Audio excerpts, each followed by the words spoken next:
नमस्कार दोस्तों, Goldy online classes में आपका स्वागत है। आज हम लोग 12th फेल पुस्तक का नेक्स्ट सीरीज यानी कि भाग 2 का अध्ययन करेंगे, जिसमें हम लोग चैप्टर 3 और चैप्टर 4 का अध्ययन करेंगे। आइए शुरू करते हैं। चैप्टर 3, इसमें देखिए आगे क्या होता है। मनोज की परीक्षा का रिजल्ट अभी नहीं आया था, यानी कि 12th की परीक्षा का। एक सुबह बल्ले के घर के दरवाजे पर गांव में क्रिकेट खेलने वाले लड़के जमा हो गए। मनोज भी इस टीम का अच्छा खिलाड़ी माना जाता था। वह शॉट मारने के लिए नहीं बल्कि बॉल को रोकने में माहिर था।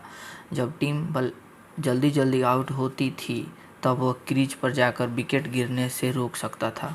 बल्ले ने लड़कों से कहा, आज जौरा में टूर्नामेंट है, 100 रुपया एंट्री फीस है, 10 रुपये की बॉल आएगी, इसलिए सबको 10-10 रुपये देने हैं। मनोज जानता था कि उसके लिए 10 रुपये जुटाना इतना आसान नहीं है।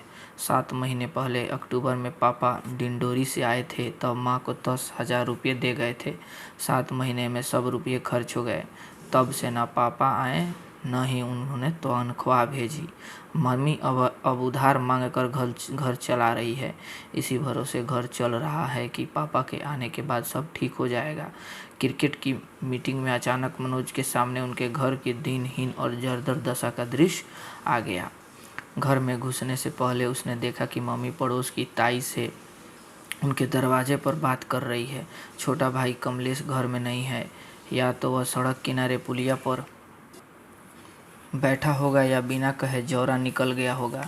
निरुद्देश्य आवारा घूमना ही उसका शौक है। मम्मी की बैठक ख़त्म हो गई, उन्हें मजबूरन घर आना पड़ा। मनोज ने पूछा, मम्मी 10 रुपया दे रही हो क्या? मैच खेलबे जानो है। मम्मी ने चिढ़ते हुए उत्तर दिया, मुझे पहना है पैसा। तेरे बाप ने तो 7 महीना से मुंह नहीं दिखायो। मैं उधार मांग के घर चलाए रही हो। मनोज को लगने लगा कि उसका खेलना मुश्किल है। लेकिन मन की निराशा को दूर करते हुए उसने किसी उम्मीद के भरोसे सफ़ेद मटमैले पड़ चुके कपड़े के जूते पहने और लगभग दौड़ते हुए टीम के पास पहुंच गया। जौरा के मंडी मैदान पर टूर्नामेंट का आयोजन रखा गया था। टीम के बैठने और कमेंट्री के लिए एक टेंट लगा दिया गया था, जिसमें 50 प्लास्टिक की कुर्सियां डाल दी गई थी। 12 लोगों की टीम में मनोज को छोड़कर सभी ने फीस दे दी थी, इसलिए उसे आज खेलने का मौका नहीं मिला। टीम में जगह न बना पाने के कारण उदास मनोज टेंट के नीचे कुर्सी पर बैठ गया। कमेंट्री की बागडोर जौरा के दयाल बैंड में गाना गाने वाला पप्पू सिंह के हिस्से में आई। उसने कमेंट्री करना शुरू की। Hello mike testing, hello, match शुरू हो रहा है। मैच का मज़ा लेने वालों से गुजारिश है कि बैठ जाएं। ए लाल शर्ट, पिच पे मत चले। ए काली शर्ट, वो गाय घुस रही है मैदान में, जल्दी हटा। आंखों देखा वर्णन शुरू हो चुका था। मैच के मुख्य अतिथि एसडीएम साहब काम में फंसे हैं, इसलिए वह बाद में आवेंगे। कमेंटेटर ने क्या घोषणा की। 10 ओवर के मैच में टॉस बिलग्राम ने जीता और पहले गेंदबाजी का फैसला किया। विरोधी कैलारस की टीम ने धुआंधार बल्लेबाजी करते हुए 10 ओवर में 112 रन बना लिए। बिलग्राम की तरफ से बल्ले और प्रकाश ने ओपनिंग की। बल्ले ने पहली 2 बॉल पर 2 चौके जड़ दिए। टेंट में कुछ हलचल हुई। कमेंटेटर पप्पू सिंह ने उत्साह से घोषणा की, मुख्य अतिथि एसडीएम साहब आ गए हैं, मैच रोक दो। एसडीएम दुष्यंत सिंह ने खेल जारी रखने का संकेत आयोजकों को दिया, पर पप्पू सिंह ने बोलना जारी रखा, देवेंद्र अग्रवाल एसडीएम साहब को माला पहनाएं। दुष्यंत सिंह के मना करने पर भी टूर्नामेंट के आयोजक देवेंद्र अग्रवाल ने इसी उद्देश्य के लिए पास रखी माला उनके गले में डाल दी। दुष्यंत सिंह ने कहा, अरे भाई, मैच जारी रखिए, ये स्वागत आवश्यक नहीं है, मैच डिस्टर्ब होता है। मुख्य अतिथि दुष्यंत सिंह कस्बे के इस मैच को गंभीरता से ले रहे थे। मनोज आज उन्हें नज़दीक से देख रहा था। परीक्षा के दिन उनकी नकल रोकने की कार्यवाही से भले ही उसे नुकसान हुआ हो, पर उनके दबंग व्यक्तित्व से वह बहुत प्रभावित हुआ था। उसने खड़े होकर उन्हें नमस्ते किया। उन्होंने भी मुस्कुराकर उसके अभिवादन का उत्तर दिया।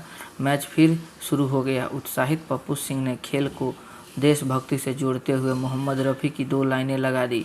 कर चले हम फिदा जाने तन साथियों, अब तुम्हारे हवाले वतन साथियों। हमको थोड़ा दुष्यंत सिंह को खेल के बीच गाना सुनने से व्यवधान महसूस हुआ। उन्होंने पप्पू सिंह से कहा, कमेंट्री करो, गाना क्यों गा रहे हो। पप्पू सिंह ने आदेश का पालन करते हुए कमेंट्री जारी रखी। बिलग्राम के 2 विकेट गिर गए। आउट होने वाले खिलाड़ी के खेत में भैंस घुस गई थी, इसलिए वो जल्दी में थे। इसी तरह की कमेंट्री सुनकर दुष्यंत सिंह के चेहरे पर नाराजगी के भाव आ गए। सही कमेंट। 7 ओवर में बिलग्राम के 55 रन में 5 विकेट हो गए थे। एक तरफ से बल्ले 40 रन पर अभी भी खेल रहा था, पर दूसरी तरफ से विकेट लगातार गिर रहे थे। मनोज को लग रहा था कि इस समय दूसरे छोर पर वह होता तो विकेट बचा सकता था और उसके गांव की टीम आज जीत सकती थी, लेकिन 10 रुपये के अभाव में उसके गांव की टीम हार रही थी। वह इसी मानसिक जद्दोजहद में था, तभी अचानक पप्पू सिंह ने अपनी माइक कुछ देर के लिए उसे थमा दी और बहुत देर से रुकी हुई पेशाब करने चला गया। मनोज ने माइक पर अपने मन में चल रहे उथल पुथल को शब्द देने शुरू किए। इस समय बिलग्राम की टीम बहुत नाजुक स्थिति में है। कप्तान बल्ले की कमजोरी रणनीति उनके लिए परेशानी का कारण बन गई है। उनकी अच्छी बैटिंग के बावजूद दूसरे छोर पर विकेट गिर रहे हैं। इस समय एक ऐसे बल्लेबाज की ज़रूरत है जो दूसरे सिरे पर विकेट रोक कर खेल सके, पर बिलग्राम की टीम में रुककर खेलने वाला कोई बल्लेबाज नहीं दिख रहा। कमेंट्री का अंदाज बदल चुका था। मजाक और हंसी की जगह अब कमेंट्री गंभीर और विश्लेषण परक हो रही थी। दुष्यंत सिंह का ध्यान अचानक बदली कमेंट्री पर गया। वह इस तरह की कमेंट्री से प्रभावित दिखाई दिए। पप्पू सिंह पेशाब करके वापस आ गया। उसने मनोज से माइक ले लिया। तभी दुष्यंत सिंह ने आदेश के स्वर में पप्पू सिंह से कहा, उस लड़के को बोलने दो, तुम उधर बैठो। मनोज के मैच न खेलने का दुख एसडीएम की इस तारीफ से ख़त्म हो गया। उसने मैच ख़त्म होने तक उत्साह से कमेंट्री जारी रखी। अंतिम विकेट गिर गया। बिलग्राम की टीम हार गई। सर झुकाए बल्ले और दूसरा खिलाड़ी वापस टेंट की तरफ आ रहे थे। मनोज ने कविता के माध्यम से अपनी बात कही, लहरों से डरकर नौका पार नहीं होती, कोशिश करने वालों की कभी हार नहीं होती। बल्ले ने अपनी टीम को अकेले जिताने की भरपूर कोशिश की, इसलिए आज का मैच बल्ले के अकेले संघर्ष के लिए याद किया जाएगा। हार के बावजूद बल्ले के लिए ताली बजनी चाहिए। मनोज की कमेंट्री के कारण सभी लोग बिलग्राम की हार को भूलकर बल्ले की बैटिंग पर ताली बजाने लगे। उसने अपनी कमेंट्री से अपने गांव का सम्मान जौरा में बचा लिया। दोनों टीमों को प्रमाण पत्र बांटने के बाद एसडीएम ने मनोज से कहा, तुम अच्छा बोलते हो, शाबाश। क्या नाम है तुम्हारा? उसने जवाब दिया, मनोज कुमार शर्मा। बिलग्राम की टीम बल्ले के टेम्पो में बैठकर वापस अपने गांव की ओर चल दी। अपनी तारीफ के लिए हमेशा ललायित रहने वाले मनोज की दुष्यंत सिंह ने आज भरपूर तारीफ की। एक दीवानापन सा उसके दिल में छा गया था। अध्याय 4। मनोज के पिता रामवीर शर्मा को गांव आए 1 महीना हो चुका था। वेतन के रुके पैसे मम्मी को मिल गए थे। मम्मी ने उधार पटा दिया, लेकिन वह पापा की आदत जानती थी। उन्हें घर की चिंता कभी नहीं रही। नौकरी पर जाते हैं तो महीनों घर नहीं लौटते। अब घर आए हुए भी उन्हें 1 महीना हो गया, पर नौकरी पर जाने का नाम नहीं ले रहे हैं। राज्य सरकार के कृषि विभाग में कृषि विस्तार अधिकारी के पद पर क्या इतनी छुट्टी मिलती है कि 1-1 महीने नौकरी पर न जाए? मम्मी ने एक दिन पिता से ऊंची आवाज़ में पूछ ही लिया, अब नौकरी पे कब जाओगे? पिता को नौकरी करने के अपने अंदाज पर किसी का हस्तक्षेप पसंद नहीं था। उन्होंने उससे उसी ऊंचाई के स्वर में जवाब दिया, तू काम कर अपना, तू क्या जाने नौकरी कैसे करते हैं? तेरे खानदान में कौन ने करी है नौकरी? गंवार, अनपढ़। मम्मी अपने खानदान पर पिता के कटाक्ष से तिलमिला गई। मेरे खानदान में तो ना करी, पर तुम कैसे नौकरी कर रहे हो? मैं जानती हूँ, साल भर गायब रहते, यहाँ कौन के भरोसे छोड़ जाते हमें। लेकिन पिता इस तरह की खरी खोटी से डिंगने वाले इंसान नहीं थे। वे मम्मी की तरफ ध्यान दिए बिना सरकारी कागजों को पढ़ते रहे। तभी उसका भाई श्याम सुंदर आ गया। श्याम सुंदर ने पलंग पर बैठते हुए अपने बड़े भाई रामवीर को संबोधित करते हुए कहा, भाई साहब, मनोज फेल है गयो।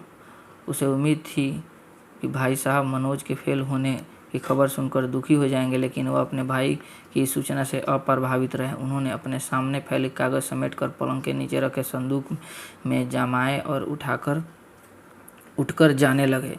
पिता के इस पलायन को देखकर श्याम सुंदर ने अपनी खबर को अधिक मसालेदार बनाते हुए फिर से कोशिश की। हिंदी छोड़ सब विषय में फेल है गयो। पिता को देखकर लग रही थी कि उन्हें अपने बेटे के फेल होने की नहीं, किसी अपरिचित के फेल होने की खबर दी जा रही है। सुख दुख क्रोध विषाद से परे उनका चेहरा पूर्ववत जड़ बना रहा। फेल पास, यश अपयश, उन्नति अवनति, हानि लाभ से परे था उनका व्यक्तित्व। उन्होंने श्याम सुंदर को अनसुना कर बक्से में छोटा सा ताला लगाया, उसे एक दो बार हिलाकर देखा और बक्से को पलंग के नीचे सरका कर बाहर जाने लगे। श्याम सुंदर मनोज के फेल होने जैसे रोचक विषय पर शायद लंबी चर्चा चाह रहा था, इसलिए उसने फिर से कोशिश की। गणित, फिजिक्स, केमिस्ट्री में 10 नंबर भी न छू पाए हो। अंग्रेजी में 50 में से 12 नंबर आए हैं। मजबूत दिल के पिता ने अपने पुत्र की इस प्रोग्रेस रिपोर्ट को भी अनसुना कर दिया। पिता को चुप देखकर माँ ने बोलना शुरू किया, मोड़ा फेल है गयो और इनके कान पे जूं न रेंगती। पिता ने जब यह उलाहना सुना तो वो सिगरेट सुलगाकर पलंग पर बैठ गए। उन्होंने 2-3 लंबे कस खींचे और श्याम सुंदर के चेहरे की ओर देखा। श्याम सुंदर ने अपने बड़े भाई को उनके कर्तव्य याद दिलाने शुरू किए। मैंने तो पहले ही कही थी कि मनोज को अपने साथ ले जाओ, साथ रहेगो तो कछु पढ़ लेगो, गांव में तो आवारागर्दी ही करेगो, है गयो फेल। मनोज 8वीं क्लास तक पिता के साथ ही रहा था। रायपुर, गरियाबंद और फरसाबाद में पूरा परिवार साथ रहा, लेकिन 4 साल से मनोज, कमलेश, छोटी बहन रजनी और मम्मी को गांव में ही रहना पड़ रहा है। पिता ने उन्हें अपने साथ डिंडोरी नहीं ले गए। मनोज ने पढ़ाई के लिए सबसे ज़रूरी 4 साल गांव में रहकर बर्बाद कर दिए। कमलेश को पढ़ाई में कोई रुचि नहीं थी, उसने तो 8वीं के बाद ही पढ़ाई छोड़ दी थी। रजनी तो लड़की थी, पिता की नज़र में उसे पढ़ाई की कोई ज़रूरत ही नहीं थी। पिता को अब श्याम सुंदर के इस एक तरफा डिस्कशन में बिल्कुल रुचि नहीं रही। उन्होंने पलंग पर बैठे बैठे सिगरेट की राख झाड़ी और भारी आवाज़ में निष्कर्ष वाक्य बोला, अगले साल है जाओगे पास। इतना कहकर वह लापरवाही और झूमती हुई चाल से सीढ़ियों से उतरने लगे। उतरते उतरते उन्होंने मम्मी से कहा, 10 बज गए हैं, नाश्ता कब बनावेगी? भूख से मरबे को विचार है का? मनोज को जब पता चला कि हिंदी को छोड़कर सभी विषयों में फेल हो गया है तो वह दुखी होकर पुलिया के किनारे हनुमान जी के मंदिर में बैठ गया और काफ़ी देर तक आंसू बहाता रहा। हिंदी के पेपर में उसे 100 में से 62 नंबर मिल गए थे। हिंदी सरल होने के अलावा उसकी रुचि का विषय भी था। उसे उपन्यास, कविता और कहानियाँ पढ़ने का शौक़ था, लेकिन हिंदी अकेले उसका बेड़ा पार नहीं लगा सकती थी। अंग्रेजी ने भी धोखा दिया था। माई बेस्ट फ्रेंड पर ऐसे लिखते समय केवल पहली लाइन उसने ठीक लिखी थी, my best friend is Rakesh. इसके बाद उसे गलत स्पेलिंग और टेंस का सहारा लेना पड़ा। वह 2-3 लाइन के आगे नहीं लिख पाया। मंदिर से बाहर निकलकर वह अपने दोस्त राकेश के घर चला गया। दुखी मनोज को राकेश ने सांत्वना देते हुए कहा, अब तो दिन भर है गयो, कब तक मुंह लटकाए रहेगो? विष्णु फर्स्ट डिवीज़न से पास हो गया था। उसे अपने पास होने की खुशी थी, पर मनोज को सांत्वना देना भी उसकी मजबूरी थी। उसने मनोज से कहा, मैंने तो पहले ही कही थी कि पढ़ ले, नकल को कोई भरोसा ना है। मनोज ने विष्णु की समझाइश पर उत्तर देते हुए कहा, मोए समझ ही ना आते, गणित के सवाल कैसे पढ़ लूँ? तीनों मित्र बातें करते करते मनोज के दरवाजे के सामने कुएं पर पहुंच गए। कुएं पर महिलाएं पानी भर रही थी। बूढ़ी महिला ने मनोज से कहा, ये लल्ला तू आ गयो, नेकू बाल्टी खींची दो।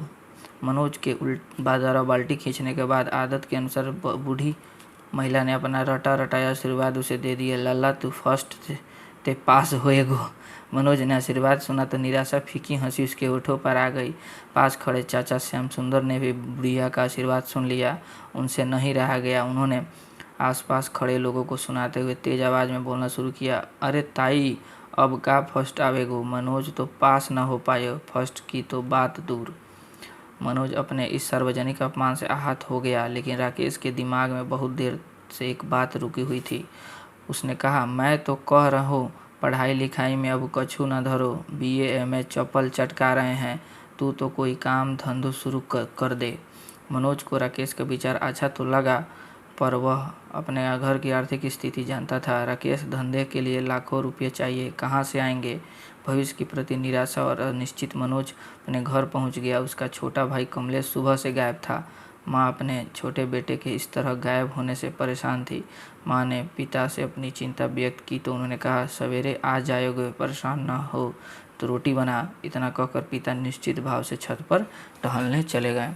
अगले दिन सुबह 7 बजे कमलेश आ गया। वह अपने किसी दोस्त के यहाँ जौरा चला गया था। चलिए आज के लिए इतना ही। प्लीज़ गोल्डी ऑनलाइन क्लासेज को सब्सक्राइब कर लीजिए और उसके बेल आइकन को प्रेस कर दीजिए। प्रेस कीजिएगा तभी तो अपडेट मिलता रहेगा डेली। चलिए, थैंक यू, जय हिंद।